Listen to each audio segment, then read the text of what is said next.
Bu bir oy oldingi rentgen. 6 oylik bolani golovkasi bu bir. Ikkinchidan bolangizda chala chiqish bo'lgan, kichkinaligida bilmagansizlar.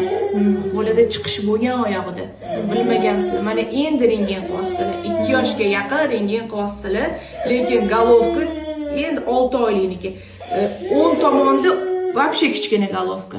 Mana bu quymuch kosalar bo'ladi. Mana shu quymuch kosalar ugli yo'q.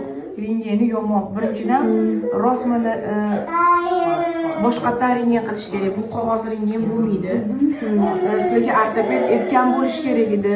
Hozir displaziyalarni, gipoplaziya, golovka kichkinaligi gipoplaziya deyiladi. Ularni aytgan bo'lish kerak edi, aytmadilarmi? Qaysi ortopedga bordinglar? Poliklinikaga?